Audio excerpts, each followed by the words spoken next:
امام جعفر صادق علیہ السلام نے فرمایا پچھلے زمانے میں ایک شخص رہتا تھا، اس نے حلال طریقے سے دنیا تلاش کی مگر ناکام رہا، اس کے ہاتھ دنیا نہ آئی، اس نے حرام طریقوں سے دنیا طلب کی پھر بھی ناکام رہا اور اس کے ہاتھ دنیا نہ لگی۔ ایک مرتبہ ابلیس مجسم ہو کر اس کے سامنے آ گیا اور کہا تم نے حلال و حرام طریقوں سے دنیا حاصل کرنے کی کوشش کی مگر ناکام رہے، اگر تم میرے کہنے پر عمل کرو تو تمہارے پاس دنیا کی کوئی کمی نہیں رہے گی اور بہت سے افراد تمہاری پیروی کرنا اپنے لیے باعث سعادت سمجھیں گے۔ اس شخص نے کہا میں تیری بات پر ضرور عمل کروں گا۔ ابلیس نے اسے مشورہ دیا کہ تو ایک نیا دین و مذہب ایجاد کر لے اور لوگوں کو اس کی دعوت دے۔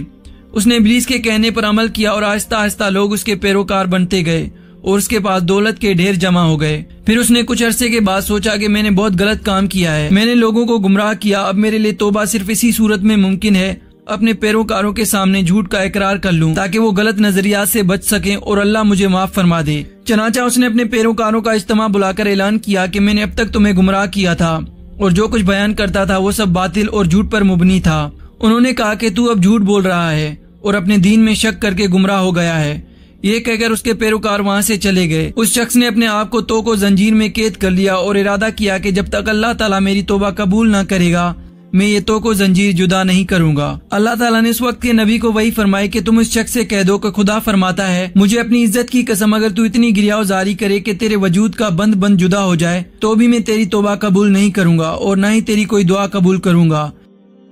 جب تک تو ان لوگوں کو زندہ نہ کرے جنہیں تو نے گمراہ کیا تھا اور وہ اسی گمراہی میں مر گئے۔